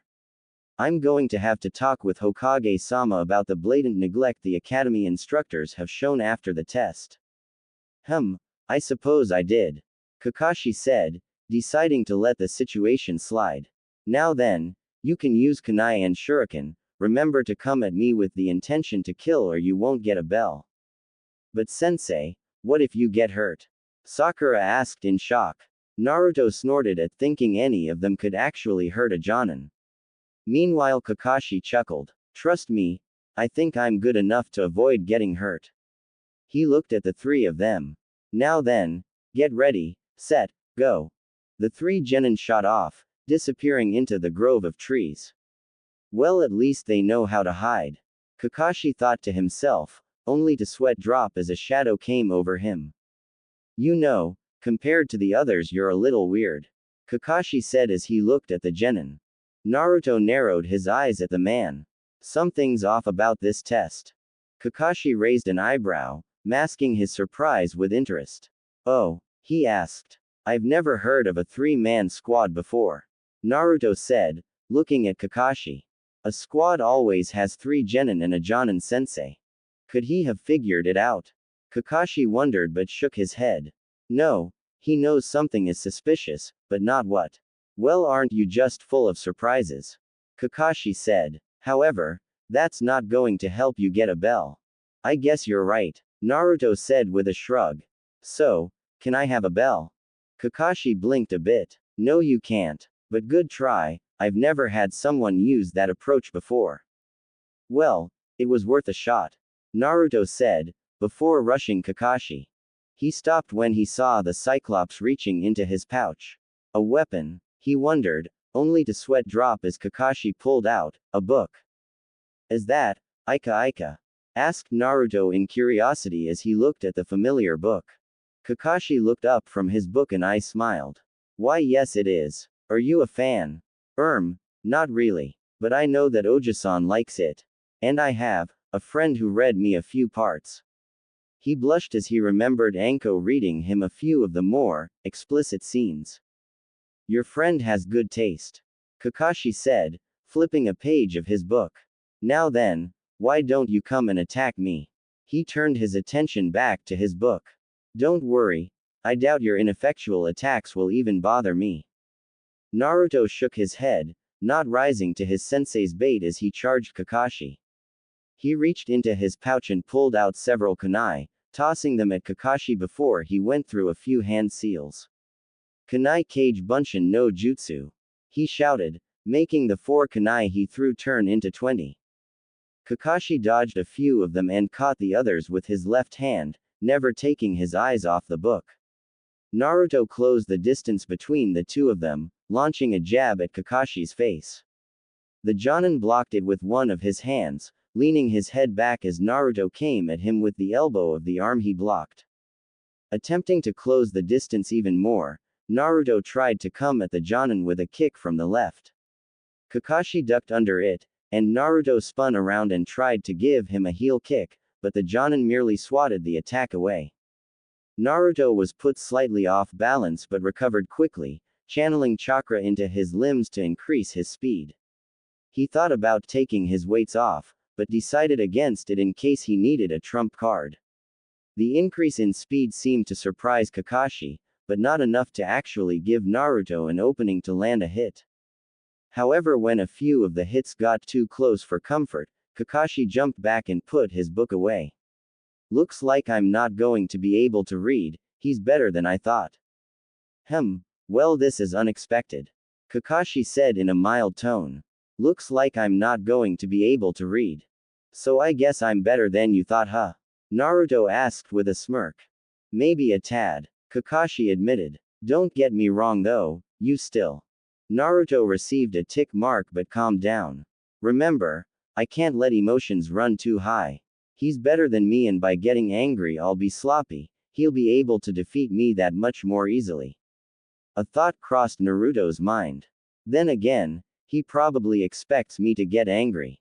He grinned as a plan began to form in his mind. You won't be saying that when my fist meets your face, Naruto yelled as he charged at Kakashi. Maybe some of the reports were right after all, Kakashi thought as he swatted the blonde's fist away. When Naruto came in with his other fist, Kakashi grabbed onto it and locked the blonde's arm in place. You know, getting angry is the first step towards losing, Kakashi commented in a lazy tone. Naruto smirked. And getting close to me was the stupidest move you could make. Boom. Kakashi's eyes widened as Naruto exploded and forced the copy ninja to use a Kariwimi. He's knows Bunshin Daibakua? Kakashi questioned. I thought he only knew the Kage Bunshin, someone had to have taught him that. He didn't get time to think anymore as Naruto jumped onto the tree branch he had landed on. Naruto came at him with kick that Kakashi ducked under. However, his eyes widened as another Naruto tried to knee him in the face. Kakashi was able to block the attack in time, but it still surprised him. Kakashi jumped off the tree, with Naruto right behind him, coming at him with a knee, punch, elbow combo that Kakashi managed to dodge.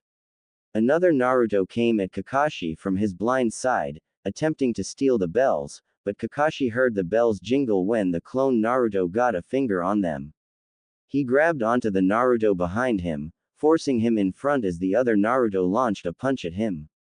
There was a poof of smoke as Naruto ended up hitting his clone. When the smoke cleared, he saw that Kakashi was gone. He glanced around wearily as he looked for the one-eyed sensei. You should never let your opponent get behind you.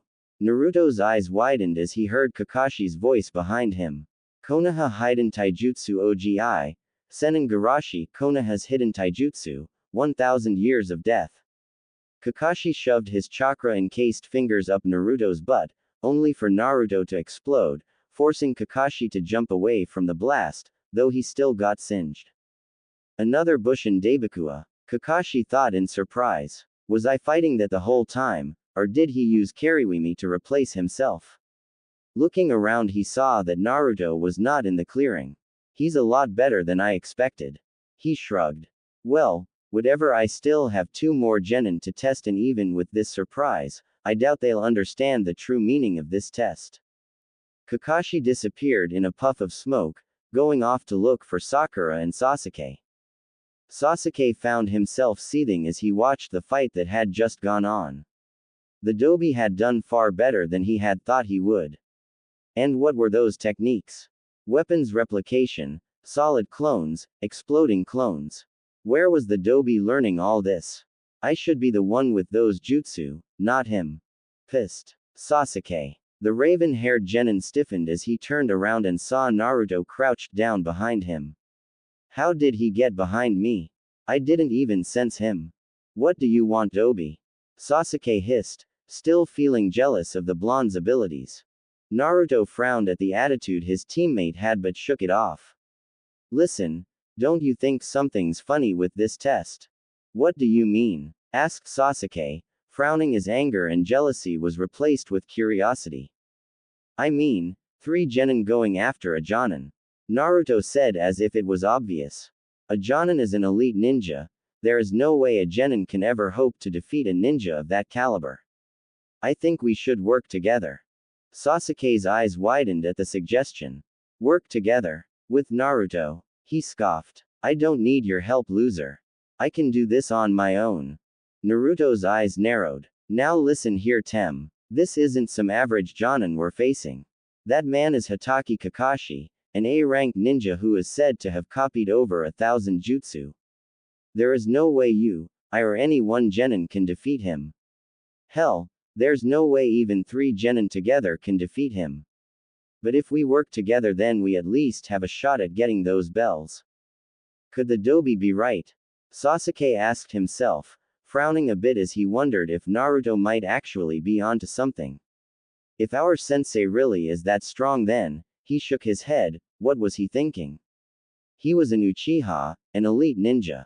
He could get the bells on his own.